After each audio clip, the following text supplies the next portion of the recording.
This is an elk. This is an elk hunter. To get this and this to look like this, you need this, and this, and this, and this, and this, and this, and this, and this, and this, and this. Making all of this happen seems complicated, even overwhelming, unless you have this. An elk hunting teacher. This is Tate. Tate is young. Tate is strong. Tate is tough. Tate is honest. Tate is patient. Tate knows elk. Tate is an elk hunting guide, and he can teach us how to hunt elk. Welcome to Elk Week. Well, in order to hunt elk, you're going to need some tools. What do we need first? Well, you're going to need a rifle. Well, I've got a rifle. Oh, old 30-30, baby. Yeah. Now, this is probably not ideal for elk. No, but it has killed plenty of them. Yes, you can do it. The point I think we're making is pretty much any rifle is going to be able to take an elk, but we want the ideal rifle for taking an elk. Let's have 7 essentials in an elk rifle. I'm good with that. Let's figure them out. All right, what's the first one? You're going to want to start by choosing your favorite action type. There's a few different actions. Obviously, sure. There's a 30-30. It's a Lever action, right? That's not going to be optimal for elk most of the time. But it's great in the brush. It is. I mean, a lot of elk are found in thick, heavy timber, right? Yep. Well, that's kind of a classic timber rifle. It is a classic timber rifle. It's light, it's handy, it's slim, it's trim, it's easy to carry, quick to get into action, quick with follow-up shots. Very quick. So you can get in a 30-30, a 45-70. Yeah, if you're back in the East, Pennsylvania, some of those places, Kentucky, where they have elk, not a bad option to go with a lever action gun. Okay, but out here in the West, where most people are hunting elk, you got another action type you like better? I'm going to go with a bolt action, personally. Bolt action. That seems to be the standard, isn't it? Yeah. I fight for prone. I like to shoot prone. And so a lot of times what happens, I want to run that bolt while I'm prone. It's kind of hard to run a lever gun while you're prone. Hits the ground. That one right there. Okay, there's your classic bolt action rifle. I think everyone knows those. We have been using bolt action rifles since 1890s.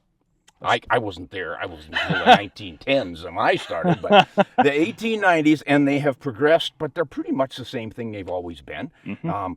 Grab an older style rifle right there, that walnut stock. There we go. Let's trade.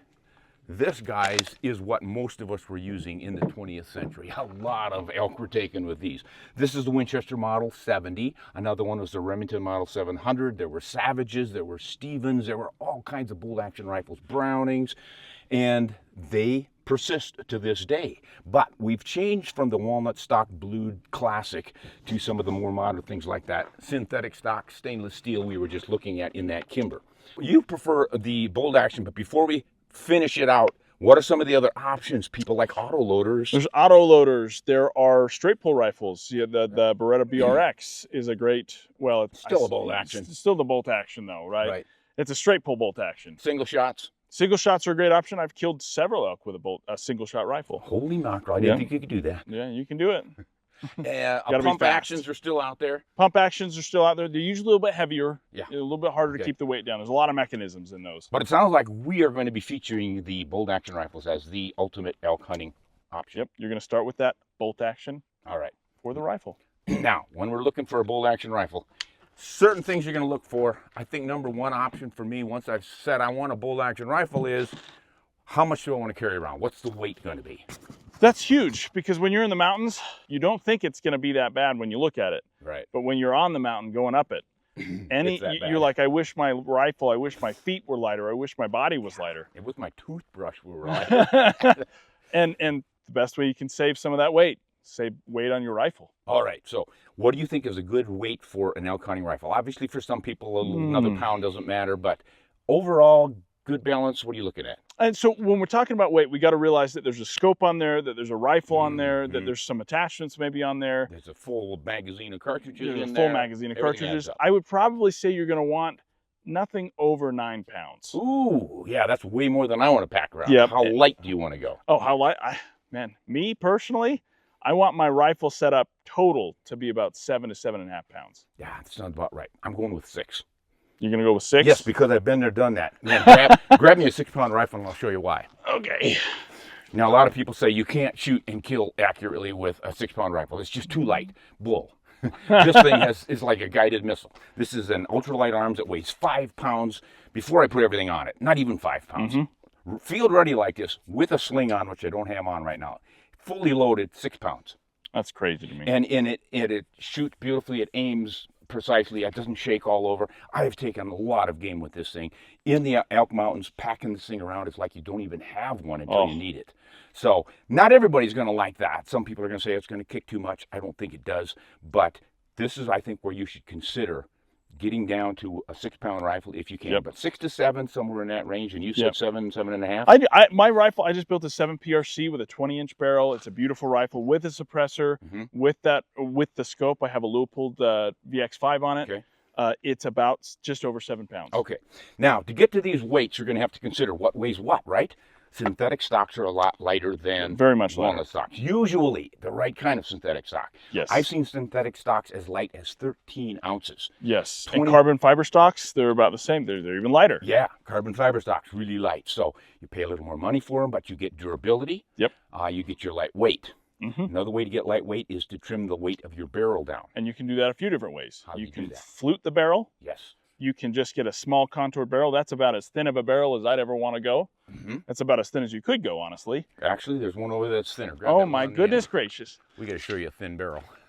That's a thin barrel. That right is a spaghetti barrel. So not a lot different, but it's pretty thin. You need a fork to eat it. Yeah.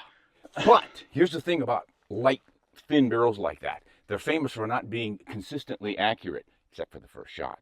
That's all you need, though. Bingo. That's just it. If you've got a lightweight rifle and it gets you up to the mountain where the elk is, that lightweight barrel's going to hang in there for actually, I'm getting pretty good accuracy, say under an inch and a half, quite often MOA with these thin, light little barrels. Yep. But once they heat up, then things start flying. They're going to start stringing out. Yeah, but who wants to shoot his elk on the 5th try?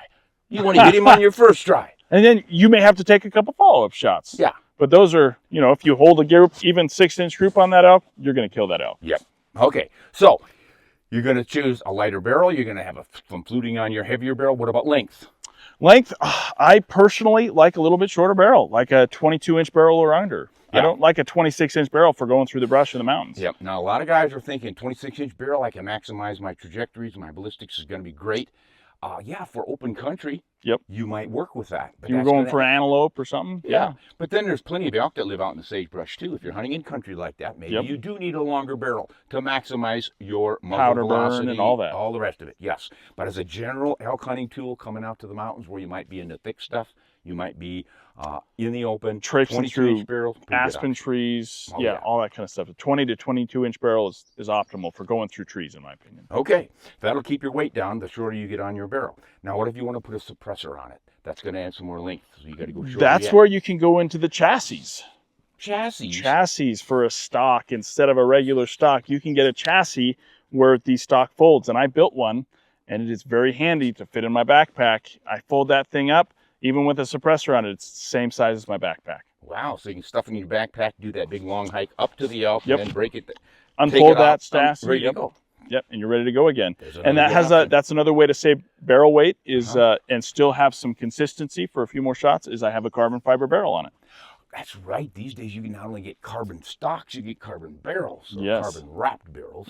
Now, what about the scope for your rifle? That's going to add some weight and some bulk and everything else. Oh, yes, and scopes are incredibly important when you're choosing a rifle. You want something lightweight. This is a track scope. Do you know how much this one weighs, Ron? More than I'd like it to. That is not ideal for climbing elk mountains. It's a great optic.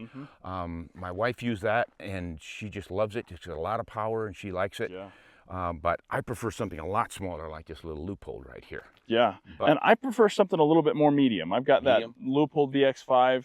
It's about a 19.5-ounce scope. You can find them lighter. How much is this one on your scope right there, Ron? Oh, this one is the 11-ounce. 11 ounce? Yeah, it's a 2 to 7 by 33. I think it's 10 ounces actually. And Swarovski makes one that's 3 to 9. 3 to 9, and that's only 17 ounces? No, 13 ounces. 13 ounces. I'm pretty sure that one's 13. Very, very light, and that has a little bit more zoom, so it's a good scope. Yeah, so don't get too heavy of a scope. I know scopes are crazy these days. Everybody wants a 4 to 30 or something like that. You don't need that much magnification. Most hunters should not shoot past 400 yards. Most of them shouldn't shoot past 350 yards. And a lot of them shouldn't shoot at 50. I've met a few of them. Get excited.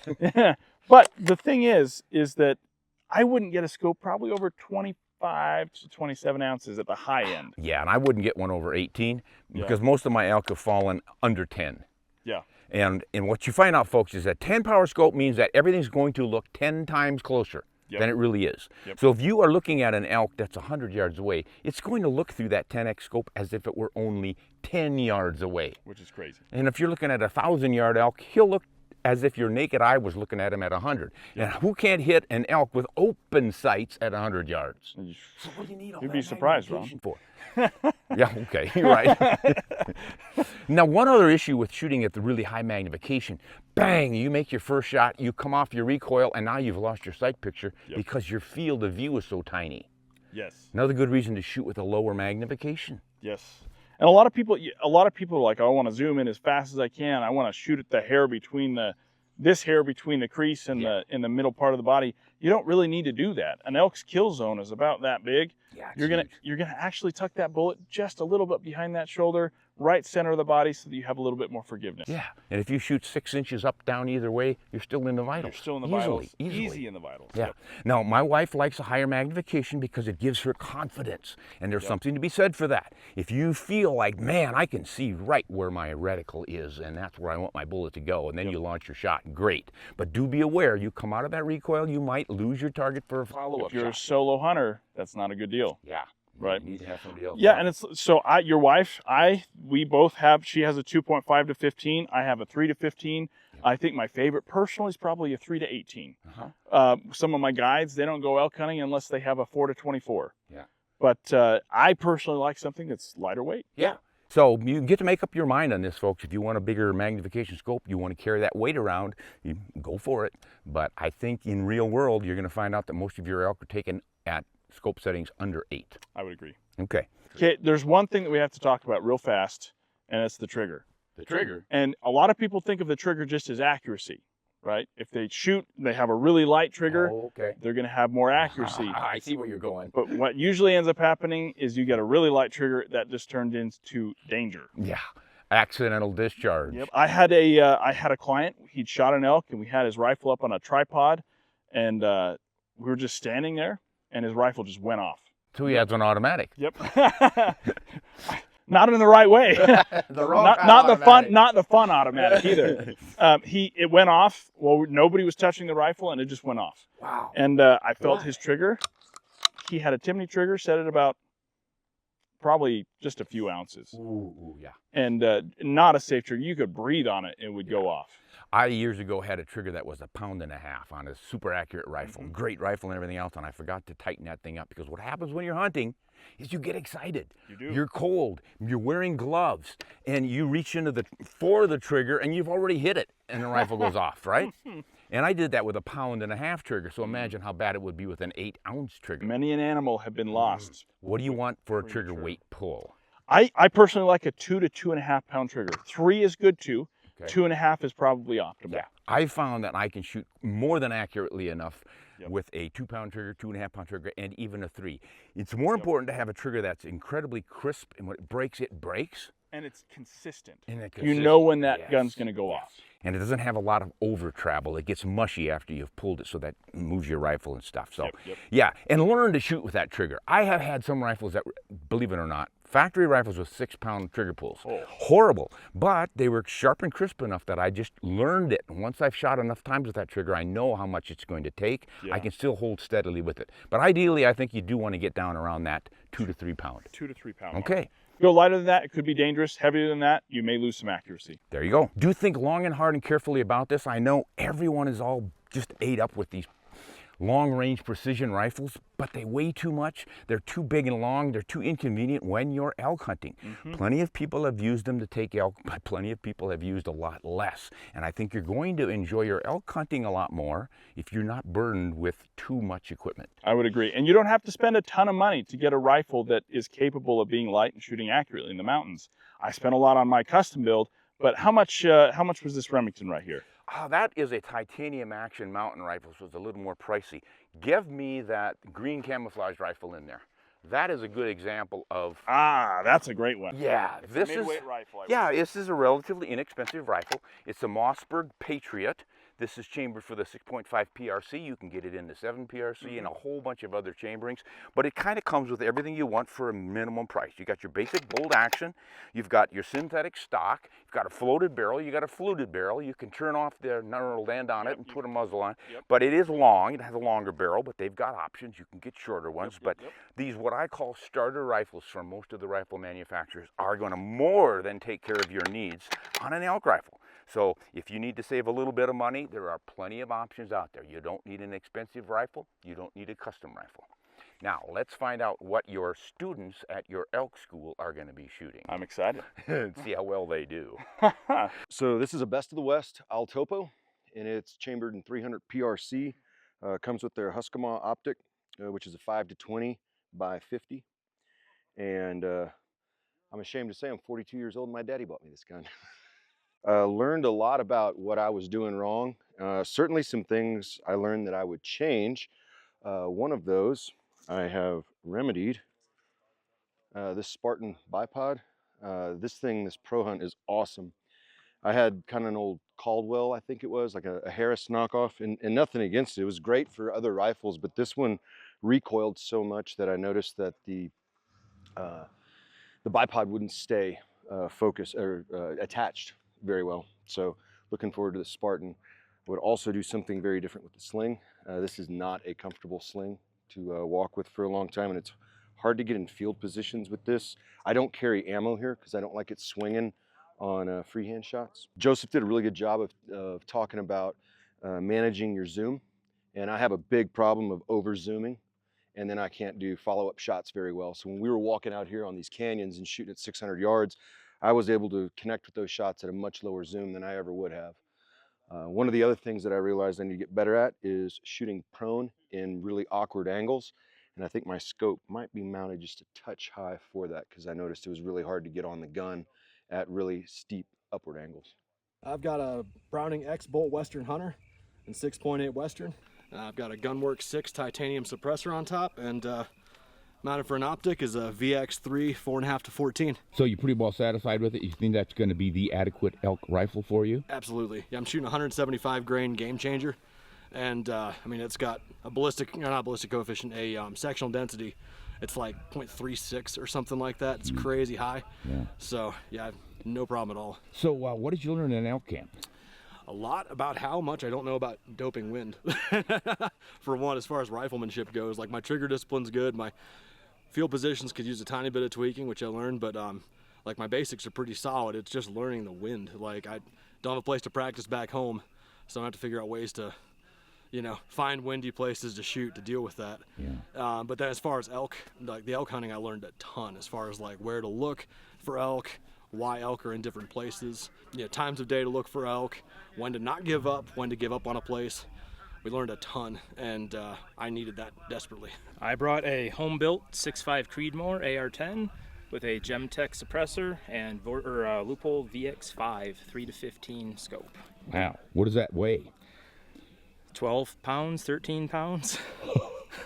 So after your shooting that you've done, are you satisfied with the precision of that rifle? I'm satisfied with its inherent accuracy. As far as stuff that I would have changed or altered, a bubble level would have been crucial for some of the shooting. And I have a standard Spartan Javelin bipod. For field position shooting, it would be nicer to have something with longer legs, give me a little more opportunity there. Now, after climbing this mountain, do you feel like that maybe a little more weight than you want to handle on an elk hunt? Never. Titanium actions are $4,000, push-ups are free.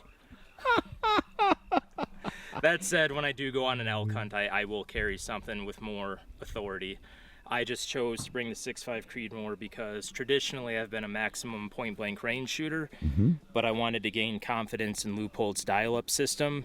And the 6.5 Creedmoor, I mean, I was able to shoot out to 600 with accurate dials, so I'm confident in that setup, and I'll probably use it on more of my rifles moving forward. Jared, what rifle and setup did you bring to camp? This is a Savage 110 Ultralight. What?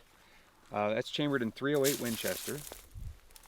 Wow, that is ultralight. They got all kinds of notches carved out of it and the spiral grooves on the Yeah, they skeletonized the receiver to take some of the weight out. It's about 6 pounds before you start. If it's just the Wow. barreled action and the stock, it's right about 6 pounds. Nice. How's it been shooting for you? Outstanding. I found a couple of factory loads that they all go same point of impact, and they're all about minute angle.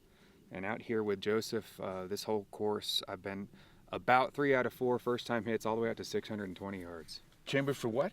308 Winchester. Wow. Your favorite. Yeah, absolutely. See, you've proven me wrong here is what you're doing. So you satisfied with what this is doing for you, huh? I love this. Within the capabilities of the cartridge and my capabilities, this is serving me well. You think it'd work on an elk hunt? Inside of 300 yards? Absolutely. Oh, absolutely. What's the can? The Dead Air Primal. It's a 46 caliber can. I also have a Henry lever action in 44. Oh. Sure. Sure. Yeah, that's a fun carbine, but it's outstanding for the 308. It's already a light recoiling cartridge, and with that I can spot my impacts pretty easily. And you've got a Loophole VX3 HD 3.5 to 10 by 40. Pretty reasonable size scope. You liking that? I do. So it's under a pound. I think it's 13 ounces and change. Nice. You think you're going to take it on an elk hunt soon? Oh, absolutely. This one's actually already taken a spike last year. Cool. That was 180 yards. Did you get anything out of this camp? Was it worth it? Oh, absolutely. Especially just the knowledge that Tate brings to the table, as far as strategies, the process to bring into it, especially before, during, and after. And then just the expertise that Joseph brought to the range and the field positions and the mountain, the shooting that we've done out here is just invaluable. I've been taking very furious notes about the various training exercises. There was one that we did yesterday where he had us take a shot at a close target. It was about 100 yards, and then immediately, within a very short period of time, transition to the 465-yard target to simulate a wounded elk running. That you had to finish off, huh? And that I'd never thought of training that way. Yeah. And I'm going to take that home. Cool. All right, folks, thanks for listening in on this first episode of Elk Week. We are going to be covering anything and everything you need to know to be a successful elk hunter, and our teacher is right here to make sure we do it right. We'll see you next time on Elk Week. Hunt honest and shoot straight.